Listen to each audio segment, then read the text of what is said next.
Hello दोस्तों, तो आज हम एक नया लेक्चर फिर से रिकॉर्ड करने जा रहे हैं कोऑर्डिनेशन कंपाउंड का। आज बेसिकली हम पढ़ेंगे crystal field theory.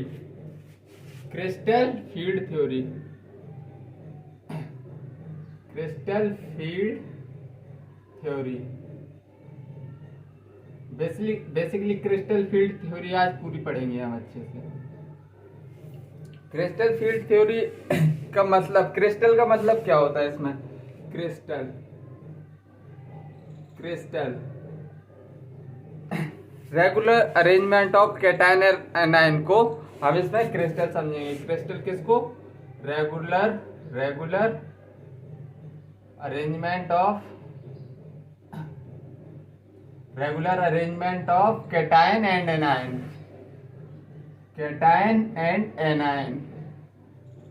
Field crystal field theory. Field क्या है? बेसिकली अगर कैटायन एनायन चार्ज है तो मतलब इसमें इलेक्ट्रिक फील्ड होगी। मतलब इसमें कौन सी फील्ड आने वाली है? इलेक्ट्रिक फील्ड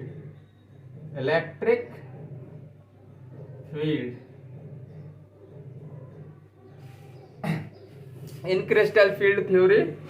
हम क्या पढ़ेंगे in crystal field theory? Central metal atom को हम क्या, जैसे K4Fe6 है, K4Fe6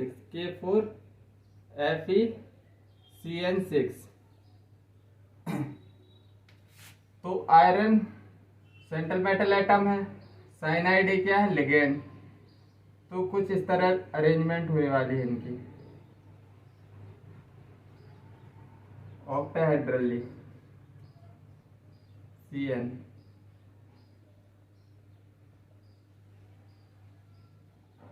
इस तरह अरेंजमेंट होगी। तो देखो क्रिस्टल फील्ड थ्योरी क्या बोलता है कि सेंट्रल मेटल एटम है, जो सेंट्रल मेटल एटम, इसने पॉइंट पॉजिटिव चार्ज माना है, और जितने ये लिगेंड हैं जो इलेक्ट्रॉन लोन पेयर दे रहे हैं, इनको इसने क्या बोला है? Negative point charge. In crystal field theory central metal atom is considered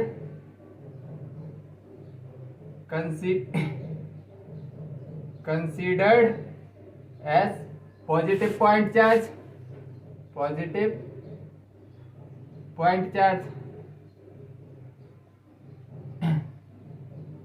and ligand considered as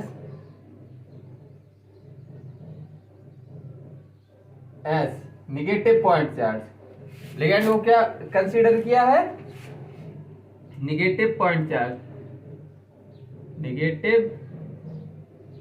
charge. इतनी बात चमकी या नहीं? इतनी बात चमकनी चाहिए। इतनी बात चमक गई है। सेंट्रल मेटल एटम को क्या है क्रिस्टल फील्ड थ्योरी में माना है? Positive charge. और जो लिगेंड है उनको क्या माना है? Negative point charge. और चलो अब आगे बढ़ते हैं। तो इसकी स्ट्रक्चर कैसे बनेगी? K4Fe6 की अभी जो स्ट्रक्चर बनाई है इन क्रिस्टल फील्ड थ्योरी। देखो अभी हमने आयरन को पॉजिटिव मान लिया था, और जितने ये लिगेंड थे, bond between in crystal field, bond between ligand and central metal atom, जो बॉन्ड बन रहा था उसको हम आयनिक बॉन्ड कंसीडर करेंगे। क्रिस्टल फील्ड थ्योरी क्या उस कोऑर्डिनेट बॉन्ड नहीं कंसीडर करती। बॉन्ड जो लिगेंड और सेंट्रल मेटल एटम के बीच में बनता है is bond between ligand and central metal atom is ionic bond. कौन सा बॉन्ड? आयोनिक बॉन्ड होगा। आयनिक बॉन्ड अभी मैं दिखा रहा हूं। जैसे पॉजिटिव इस K4Fe6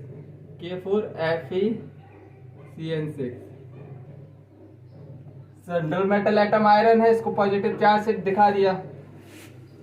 अब ये 6 नेगेटिव पॉइंट चार्ज आएंगे।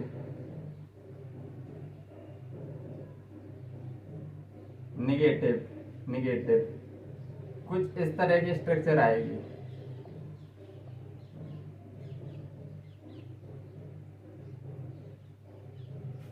तो आई थिंक इतनी बात चमक गई होगी। और जो इंटरेक्शन होगा, ये नेगेटिव चार्ज और पॉजिटिव चार्ज के बीच में जो इंटरेक्शन होगा उसको इलेक्ट्रोस्टैटिक फोर्स ऑफ अट्रैक्शन बोलेंगे। क्या बोलेंगे? क्योंकि अब आयंस आ गए, पॉजिटिव और नेगेटिव आ गए। तो in crystal field theory interaction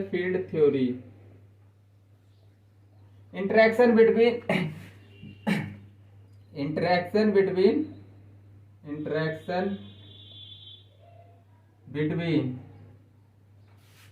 central metal atom and ligand is electrostatic in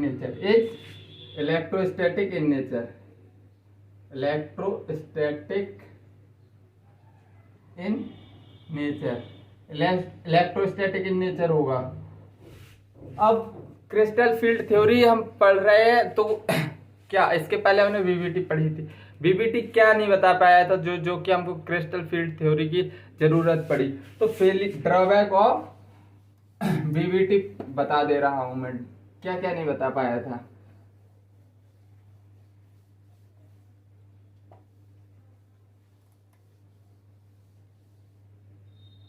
drawback of BBT, drawback of balance bond theory. Balance bond theory ने क्या क्या नहीं बताया था। इट फेल्स टू, पहला it fails to explain colour of coordination compound.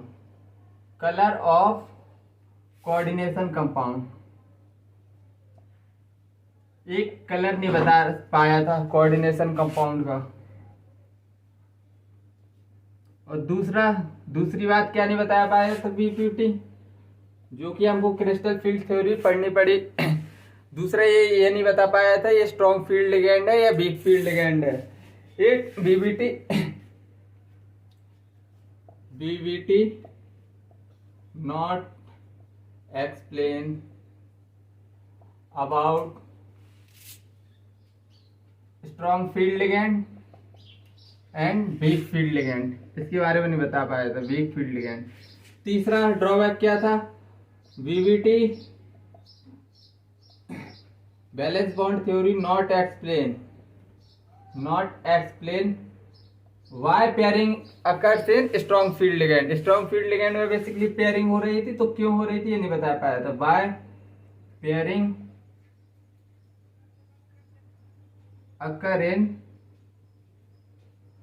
Strong field ligand and why pairing not occur in weak field ligand. Occur in weak field ligand में क्या हो रहा था? वीक फील्ड लिगेंड में pairing नहीं हो रही थी, ये सब नहीं बताया पाया था। और चौथी बात, स्टेबिलिटी नहीं बता पाया था। It fail to stability of coordination compound नहीं बता पा रहा था ये। It fails to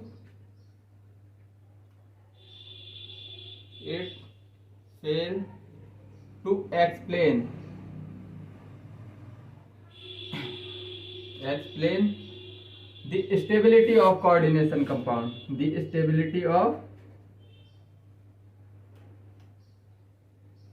coordination compound की स्टेबिलिटी नहीं बता पाया था। कोऑर्डिनेशन कंपाउंड स्टेबिलिटी नहीं बता पाया था। और क्या नहीं बता पाया था? इतनी बात 4 पॉइंट नहीं बता पाया था, इसलिए क्रिस्टल फील्ड थ्योरी हम पढ़ रहे हैं। अब चलो हम टाइप्स ऑफ डी ऑर्बिटल पढ़ते हैं, फिर क्रिस्टल फील्ड थ्योरी को और अच्छे से समझेंगे।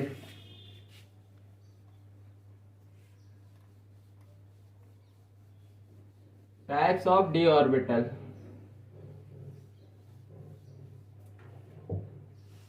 Types of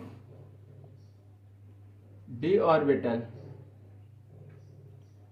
D orbital, D orbital कितने तरह के होते हैं, केमिकल बॉन्डिंग में पढ़ के आए हो। बेसिकली 5 प्रकार के होते हैं, d x y, d y y z, d z x, d z x square, y square, d z square, 5 प्रकार के होते हैं। तो 5 ऑर्बिटल होते हैं, types of D orbital.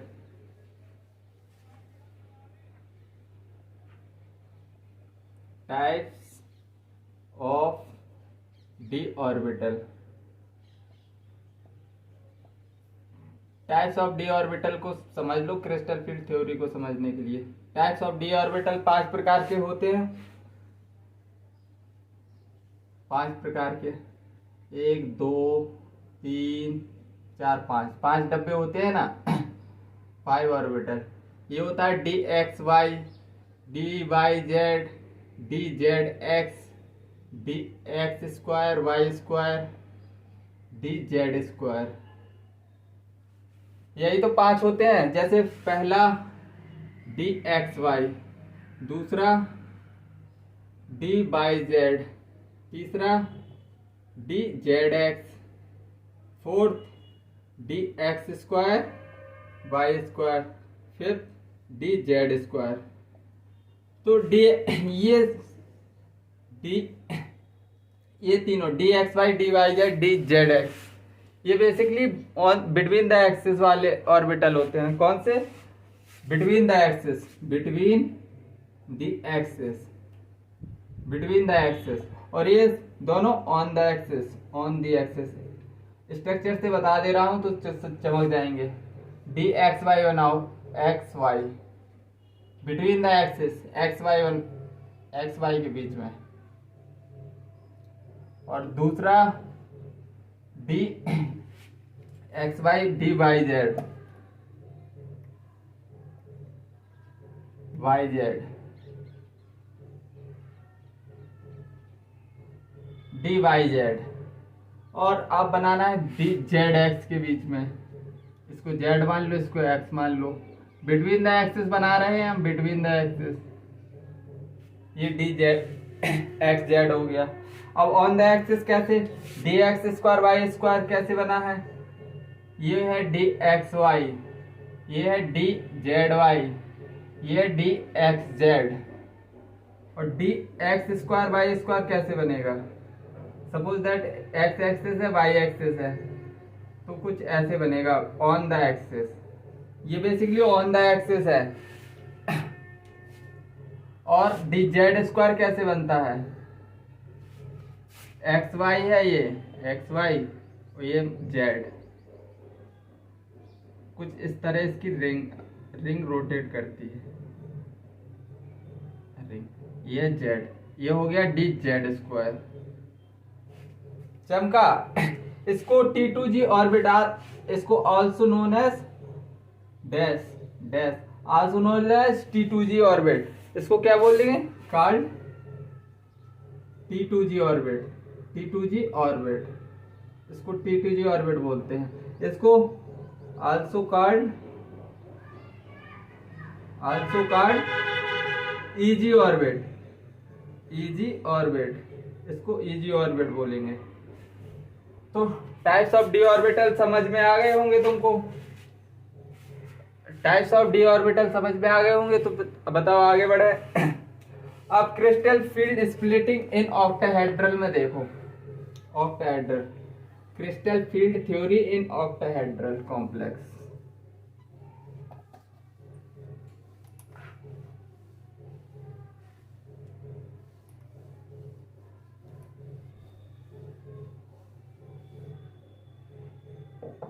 Crystal field theory, चलो पूरा हटाओ क्योंकि ये अभी थोड़ी बड़ा टॉपिक है।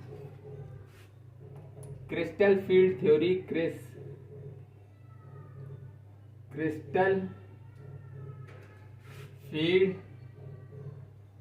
Theory in octahedral complex, octahedral complex in octahedral. Octahedral का स्ट्रक्चर तुमको पता है? ऑक्टाहेड्रल का स्ट्रक्चर बेसिकली ऑक्टाहेड्रल का स्ट्रक्चर कुछ ऐसे बनता है, ये सेंट्रल मेटल एटम, इधर सेंट्रल मेटल एटम, ये सराउंडिंग एटम, एक एटम, दो एटम, तीन एटम, चार एटम, पांचवा एटम, छठा एटम, ये सभी देखो इसमें जो मैं तुमको समझाऊंगा इसमें देखो, ये इसके और इसके बीच में ये क्या है, 90 डिग्री है या नहीं, इसके और इसके बीच में देखो, इधर इसके और इसके बीच में 90 डिग्री है, इधर 90 डिग्री, इधर भी 90 डिग्री, इधर भी 90 डिग्री, इधर भी 90 डिग्री, इस सब में 90 डिग्री है। और देखो इसके और इसके बीच में, देखो इसके और इसके बीच में, तो इधर भी तो 90 डिग्री आ रहा, क्योंकि देखो एक कुछ इस तरह है, एक मार्कर इधर लगा दो, एक मार्कर इधर लगा दो, एक मार्कर ऊपर, एक मार्कर नीचे, ये ऑक्टाहेड्रल कॉम्प्लेक्स ऐसे बनता है। 3D में समझाऊं क्या, 3D बना पाऊंगा क्या, चलो बनाने की कोशिश करते हैं। एक प्लेन है और ये हाँ इस तरह बन गया, ये बेसिकली ये सबसे 90 डिग्री तो बना ही रहा है, ये सबसे 90 डिग्री, ऐसे नीचे वाला भी 90 डिग्री, और ये चारों एक्सिस जो एक्स एक्सिस है, वाई एक्सिस है, ये इसके साथ 90 डिग्री बना रहा है, ये 90 डिग्री 90 डिग्री 90 डिग्री, मतलब टोटल 12 90 डिग्री आ रहे हैं। ऑक्टाहेड्रल में टोटल 12 90 डिग्री के एंगल आते हैं, इतनी बात पता होना चाहिए। Crystal field theory in octahedral complex में 12 90 डिग्री एंगल होते हैं। तो देखो सेंट्रल मेटल एटम बनाओ, एक सेंट्रल मेटल एटम ये है, और सराउंडिंग एटम बनाओ, ये सेंट्रल मेटल एटम हो गया, लिगैंड हो गया नेगेटिव पॉइंट चार्ज माना था ना लिगैंड को, और एक ऊपर और एक नीचे, ये हो गया हमारा ऑक्टाहेड्रल। इसमें ऑक्टाहेड्रल में 4 लिगैंड है। अब देखो इसमें अब समझने वाली बात ये है, ये नेगेटिव चार्ज है, नेगेटिव चार्ज वाले लिगैंड हैं, और positive charge central metal atom है पॉजिटिवली चार्ज। ये बेसिकली सबसे पहले क्या करेंगे ये अट्रैक्ट करेंगे एक दूसरे को, इलेक्ट्रिक फील्ड लगाएंगे या ये नहीं, ये सभी चार्ज इलेक्ट्रिक फील्ड लगाएंगे या नहीं, इलेक्ट्रिक फील्ड लगेगी इसमें। और लिगेंड आर ये सभी ligand crystal field theory of octahedral में ऑल, ये सभी लिगेंड ऑल लिगेंड ये क्या करेंगे, all ligand are approaching to central metal atom, ये इसको अप्रोच करेंगे। All ligands are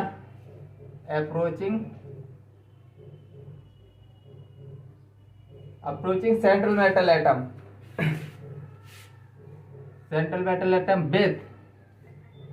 with symmetrical electric field, symmetrical electric field रहेगी, क्योंकि सेम 90 डिग्री पे रहा है तीनों और सेम डिस्टेंस पे, तो मतलब सिमेट्रिकल इलेक्ट्रिक फील्ड विद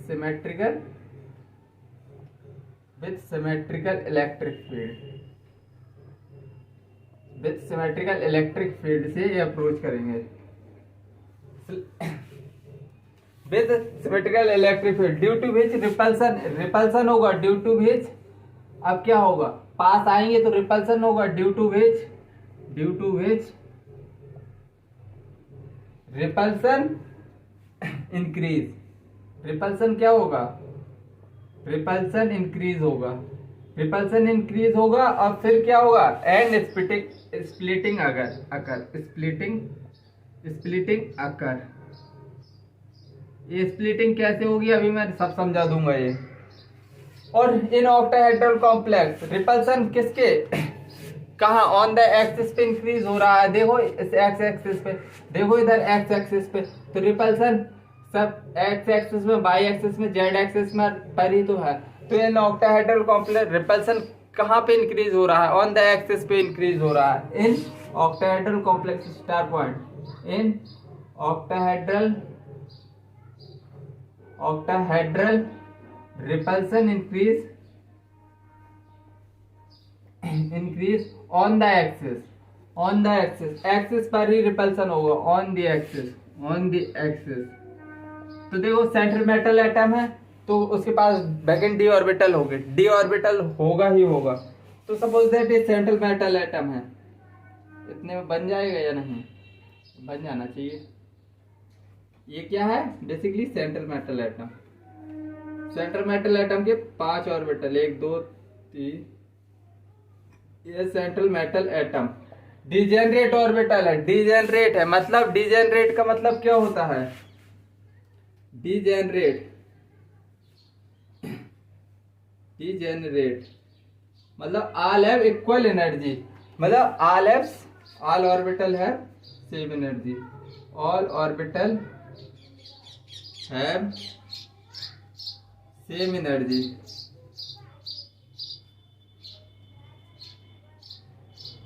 अब देखो जैसे ही पास आएंगे पॉजिटिव, ये सिमेट्रिकल इलेक्ट्रिक फील्ड से सभी लिगेंड अट्रैक्ट होंगे पॉजिटिव सेंट्रल मेटल एटम की तरफ। जैसे ही अट्रैक्ट होंगे तो क्या रिपल्सन होगा, तो एनर्जी क्या होगी, बढ़ेगी, एनर्जी बढ़ेगी, एनर्जी बढ़ के सपोज दैट इधर चली गई, इसको बोलेंगे बैरी सेंटर, 2 3 4 5, इसको क्या बोलेंगे, इसको हम बोलेंगे बैरी सेंटर, बैरी सेंटर, बैरी सेंटर। और अगर और नजदीक आए, अगर ये नेगेटिव चार्ज और पास आए तो फिर क्या होगी, स्प्लिटिंग, स्प्लिटिंग होगी, स्प्लिटिंग होगी। तो ये कैसे टूटेगा, इस तरह टूटेगा,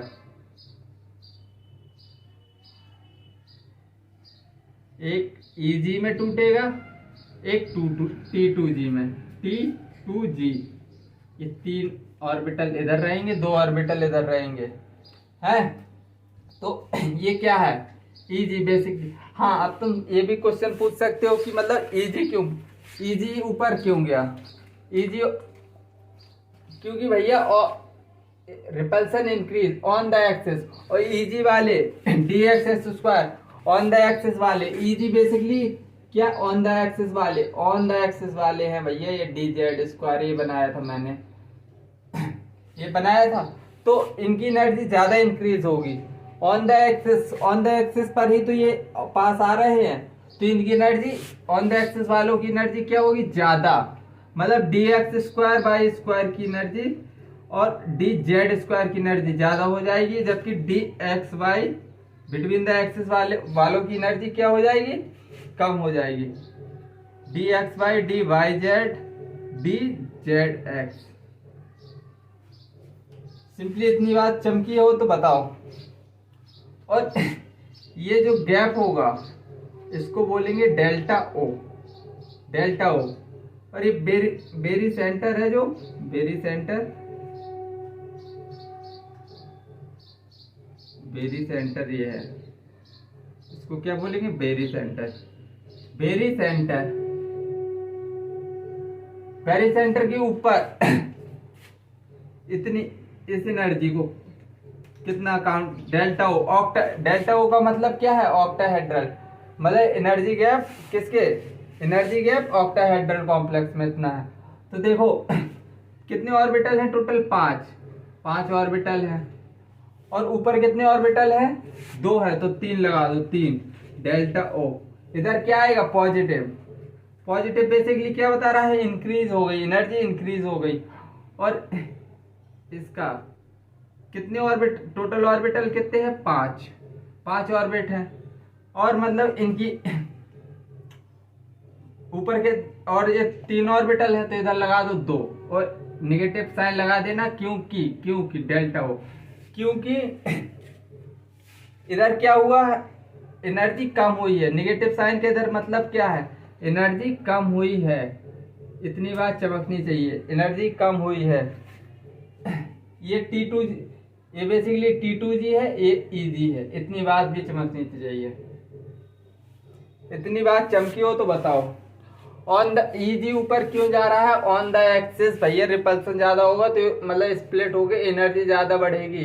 in octahedral repulsion increase on the axis, क्योंकि ये सभी कहाँ है, एक्सिस पर ही तो प्रेजेंट है भैया मेरे, एक्सिस पर ही प्रेजेंट है। तो ये अप्रोच कहाँ करेंगे, ऑन द एक्सिस पर ही अप्रोच करेंगे। तो सबसे पहले ये क्या बेरी सेंटर में पहुंचता है डी ऑर्बिटल, और फिर अभी भी डिजेनरेट डी ऑर्बिटल है ये, degenerate D orbital, degenerate D orbital. और फिर उसके बाद अगर और नजदीक आएंगे फिर स्प्लिटिंग होगी। तो इतनी बात चमकी, तो बताओ crystal field theory in octahedral, ये थोड़ी अच्छे से देखना, बार बार जहन में उतर जाएगी। इसमें सभी ligand approaches with symmetrical electric field, symmetrical electric field लगाएंगे, सब उसी हिसाब से अप्रोच करेंगे। फिर रिपल्सन होगा, फिर स्प्लिटिंग बाद में होगी। पहले एनर्जी रिपल्सन बढ़ेगा तो एनर्जी बढ़ेगी ना, पहले इनकी होगी और बढ़ के ऊपर इधर चली जाएगी। फिर इसके बाद स्प्लिटिंग होगी, फिर इजी वाले ऑन द एक्सिस वाले ज्यादा एनर्जी, इनके पास ज्यादा एनर्जी, क्योंकि ऑन द एक्सिस पर ही ज्यादा रिपल्सन फील होगा, तो स्प्लिट हो गए, ऑन द एक्सिस वाले ऊपर चले जाएंगे। अब चमक गई होगी बात, मैंने दोबारा रिपीट कर दिया है सब कुछ। अब क्रिस्टल फील्ड थ्योरी इन टेट्राहेड्रल देख लो, इसका फॉर्मूला इधर ही कहीं लिखूं क्या, चलो लिखते हैं, इधर ही लिखो, इसका फॉर्मूला इधर ही बनाओ, इधर जगह नहीं है लेकिन बनाओ।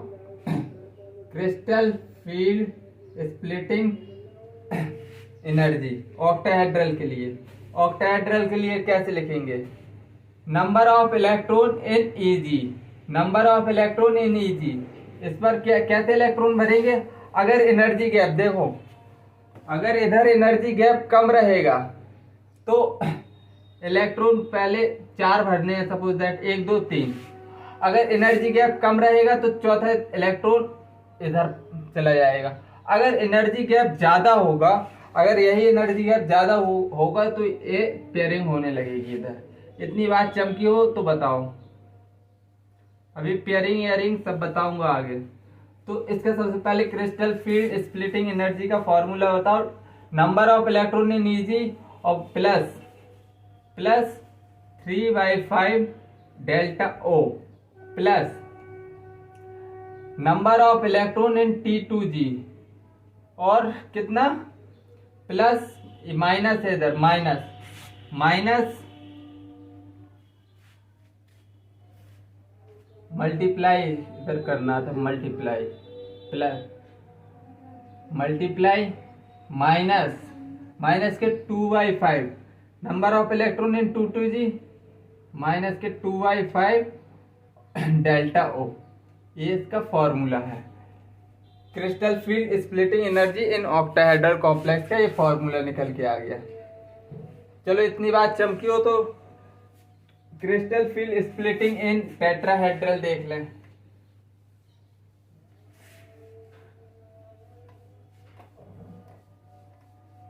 क्रिस्टल फील्ड थ्योरी इन टेट्राहेड्रल, इन टेट्राहेड्रल। टेट्राहेड्रल का स्ट्रक्चर बेसिकली क्या होता है, सबसे पहले स्ट्रक्चर बताओ। Suppose that central metal atom ये है, इसका स्ट्रक्चर कुछ ऐसे आता है। टेट्राहेड्रल का स्ट्रक्चर ऐसे बनाते हैं ना, हमने कहाँ पे सीखा था, हमने सीखा था इसको केमिकल बॉन्डिंग में।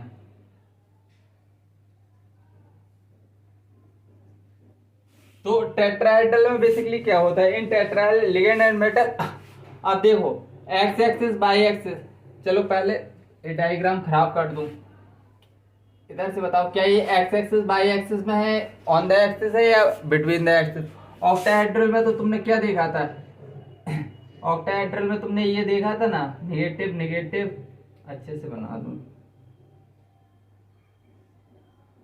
Negative positive negative. बेसिकली हमने जब ऑक्टाहेड्रल में देखा था तो ये रिपल्सन कहाँ लग रहा था, ऑन द एक्सिस लग रहा था, ऑन द एक्सिस। और ये क्या है, एक एक्स एक्सिस मान लो इधर, वाई एक्सिस मान लो इधर, जेड एक्सिस। तो ये ऑन द एक्सिस आ रहा है क्या? बिटवीन द एक्सिस आ रहा है। सब क्या आ रहा है? Between the axis.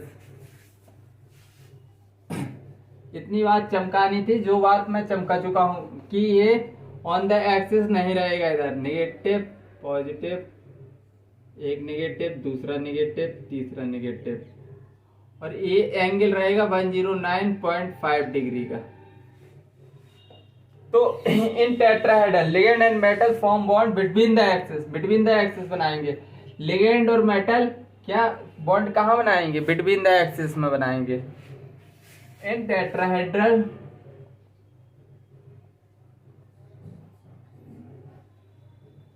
ligand and metal form bond, ligand and metal form bond between the axis, between the axis। इतनी बात चमकी हो तो बताओ। और दूसरा पॉइंट, इन टेट्राहेड्रल रिपल्सन इंक्रीज क्या होगा? Repulsion between the axis. Repulsion कहाँ बढ़ेगा? बिटवीन द एक्सिस ही बढ़ेगा। इन tetrahedral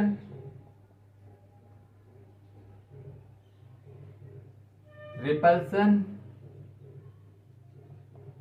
increase in between the axis. Repulsion increase between the axis, between the axis. तो देखो, सपोज दैट ये सेंट्रल मेटल एटम है, central metal atom है,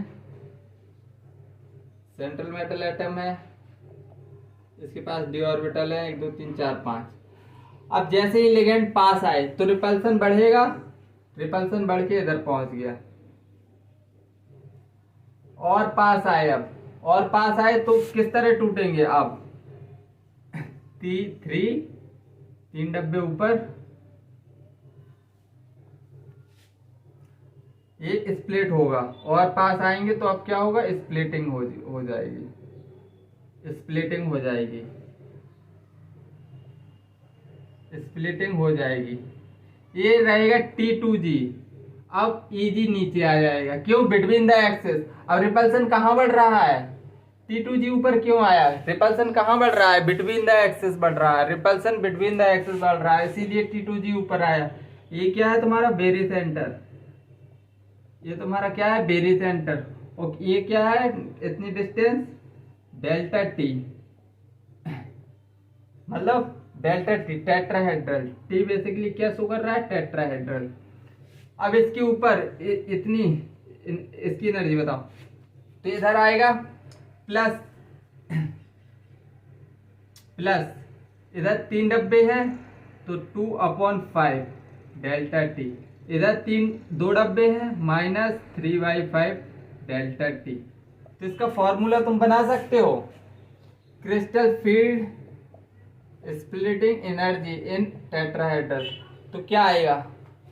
number of electron in T2G into plus 2/5 delta T, plus number of electron in EG minus 3 into minus के 3/5 delta T. एक tetrahedral के लिए formula निकल आया। इतनी बात चमकी तो बताओ। इस सेंट्रल मेटल एटम है बेसिकली डिजेनरेट, ऑल ऑर्बिटल है सेम एनर्जी, इधर रहने वाला है। जैसे ही पास आएंगे लिगेंड, रिपल्सन होगा, एनर्जी बढ़ के बेरी सेंटर में पहुंच जाएगी। बेरी सेंटर, ये क्या है? Barycentre, barycentre. और पास आएंगे तो फिर होगी splitting. Splitting between the axis है, इस बार लिगेंड बिटवीन द एक्सिस है, तो बिटवीन द एक्सिस में T2G ऊपर चला जाएगा, EG नीचे चला जाएगा। अब चलो थोड़ा और समझ लो। डेल्टा का मतलब क्या होता है?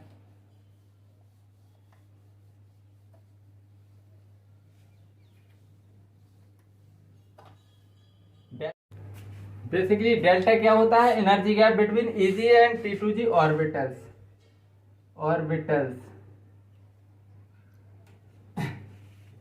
which is responsible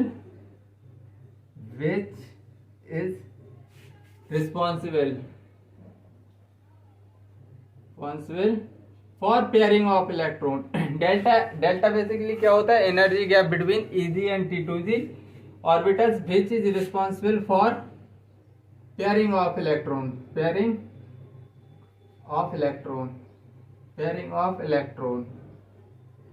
तो देखना इसमें अगर डेल्टा इज लेस, अगर डेल्टा कम है, अगर एनर्जी कम है तो पेयरिंग, अरे भैया अगर एनर्जी कम है तो क्या करेगा, बेसिकली पेयरिंग नहीं करेगा। ये पेयरिंग नहीं करेगा, एक इधर भरेगा, दूसरा इधर, तीसरा तुरंत ऊपर चला जाएगा। मतलब डेल्टा अगर लेस है तो इधर क्या होगी, नो पेयरिंग। अगर डेल्टा इज मोर, अगर जो डेल्टा है वो ज्यादा है, इफ डेल्टा इज मोर तो क्या हो जाएगी, अब एनर्जी गैप ज्यादा हो गई, तो क्या होगा, अब पेयरिंग आराम से, मतलब पेयरिंग होने लगेगी, पेयरिंग टेक्स प्लेस। और बेसिकली पी क्या होता है, पी होता है pairing energy.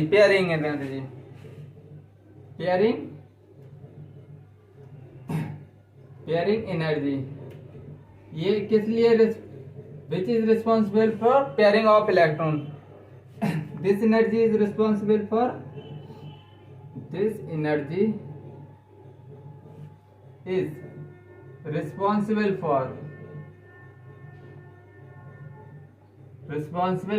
pairing of electron.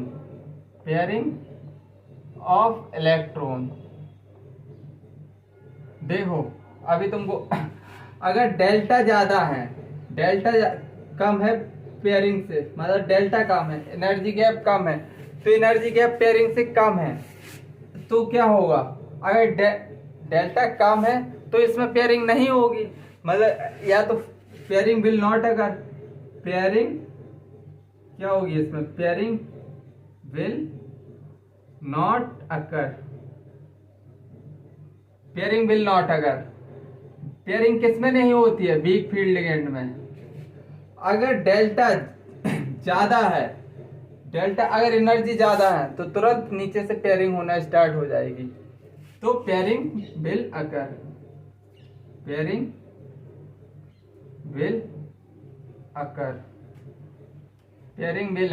ये किसमें होता है, स्ट्रॉन्ग फील्ड लिगेंड में। चलो क्वेश्चन वाला पोर्शन हम कल देखेंगे, और आज के लिए बस इतना ही। जब तक के लिए बाय एंड टेक केयर। इसको क्रिस्टल फील्ड थ्योरी से इम्पोर्टेंट, मतलब अभी क्वेश्चन वाला पोर्शन नहीं निकाला है मैंने, अभी सिर्फ और सिर्फ अभी हमने थ्योरेटिकल पूरा देखा है। कल हम इसका क्वेश्चन वाला पोर्शन देखेंगे, कैसे क्वेश्चन आते हैं। इस थ्योरेटिकल पोर्शन को तुम एक बार अच्छे से देखो, अपने नोट्स बनाते जाओ और अपना मतलब रिवाइज भी करते जाओ पिछला जो हो गया। चलो आज के लिए इतना ही, बाय, जय हिंद, टेक केयर।